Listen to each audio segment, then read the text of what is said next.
सिंहासन पर बैठाकर तिलक कर देना यह आवश्यक था। राजा युधिष्ठिर बहुत रोता था, बहुत पछताता था कि युद्ध करके हमने बड़ा बुरा किया, बड़ा पाप कमाया, हमने अपने बूढ़े पुराने सबको मरवा दिया, मार दिया, और हमारे लड़के भतीजे जो कोई थे ये सब भी उसी युद्ध में मारे गए। हम तो दोनों भाई भाई थे, भाई भाई में लड़कर ये दशा हो गई, हम ठूठ हो गए, अब हम क्या राज्य करें, जंगल जाकर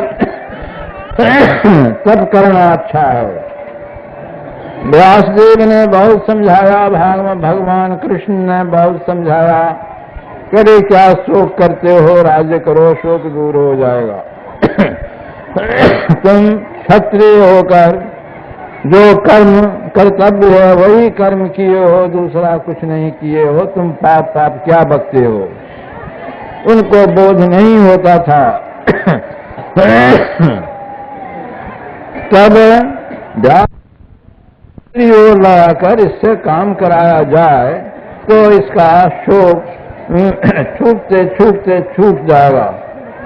तो व्यासदेव जी ने कहा कि क्या तो युधिष्ठिर शोक करता है, अरे कुछ कर्म कर।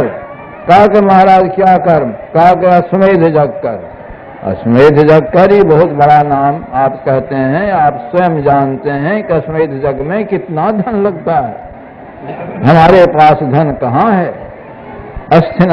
हस्तिनापुर में जो धन था, जो दुर्योधन ने इसी युद्ध में सब समाप्त कर दिया। दुर्योधन के अधीनस्थ जितने राजे लोग थे उनका भी धन ले लेके खर्च कर दिया। मैं तो अपने भाइयों के सहित जंगल जंगल फिरता था, हमारे पास धन कहाँ? तो धन तो है नहीं, किसी राजा से अब मांगेंगे जो अधीनस्थ है, तो उन्हीं के उनके पास भी धन नहीं, सब समाप्त है, कहाँ से होगा यह यज्ञ?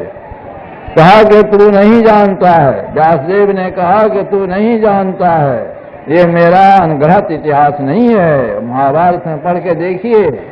कहा कि तू नहीं जानता है, जैसे कोई ईश्वर का स्वरूप अव्यक्त है, धन था लेकिन युधिष्ठिर के लिए अव्यक्त था। कहा कि तू नहीं जानता है, ऐसा अर्थात तेरे वास्ते अव्यक्त धन है। कहाँ धन है महाराज? धन है पहाड़ में। वहाँ कहाँ से आया धन? वहाँ धन आया राजा मरुत ने युद्ध ये यज्ञ किया था, इतना धन जमा हुआ था और इतना धन दान किया जो ले जाने वाले ले न सके, ले जा नहीं सके, और सब धन, बहुत धन पहाड़ में गड़ा हुआ। क्यों नहीं जानता है? मैं जानता हूँ। तो युधिष्ठिर ने कहा कि पहाड़ जंगल, मैं तो नहीं जानता हूँ पहाड़ और जंगल में कहाँ धन है। तू नहीं जानता है, मैं जानता हूँ। उस धन को जानता हूँ, जहाँ धन का है सो जानता हूँ, और जिस रास्ते से जिस अनुष्ठान को करते करते उस धन तक जाना चाहिए, उस धन तक की सब बातें मैं जानता हूँ। तो युधिष्ठिर का ख्याल कुछ बट गया। उन्होंने कहा तो महाराज बतलाइए। तो बतला दिया, स्थान बतला दिया, रास्ता बता दिया, अनुष्ठान बतला दिया, लेकिन वह धन युधिष्ठिर के लिए अव्यक्त था, ये मत भूलिएगा। बिल्कुल अव्यक्त था, न वह स्थान वह जानता था, न वह रास्ता जानता था, न उसके लिए अनुष्ठान जानता था, ये सब कुछ नहीं जानता था। वह धन उसके लिए अव्यक्त था। व्यासदेव ने कहा कि तू नहीं जानता है, मैं जानता हूँ। मेरे बताए हुए मार्ग से जा, जैसा अनुष्ठान बतलाता हूँ वैसा अनुष्ठान कर, और वो धन तो पावेगा और उसमें खूब हो जाएगा। तो युधिष्ठिर उस रास्ते से, बतलाए हुए रास्ते से गए, अनुष्ठान करते करते गए। वहां भी जाके जो अनुष्ठान करना चाहिए सो किए, और वहां कुड़बा कर धन को निकाला। एक यह बात कि वहां कोरवा भी दिया।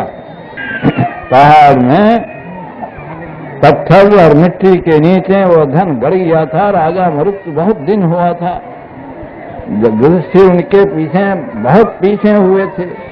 धन पड़ा पड़ा पड़ा पड़ा, वह पत्थर और मिट्टी से बिल्कुल ढक गया था। उसको कोड़कर अपार धन निकाल लिया और ला करके जगह कर लिया। और व्यास देव जी का ख्याल ठीक हुआ, उनका ख्याल बट गया, शोक उनका दूर हो गया। और जब तक राज करना उनको प्रारब्ध में था, प्रारब्ध में भर राज भोग कर वह इस संसार को छोड़कर चले गए। ये कथा महाभारत में है। तो अव्यक्त में मन कैसे लगाया जाता है? अव्यक्त में मन ऐसे लगाया जाता है।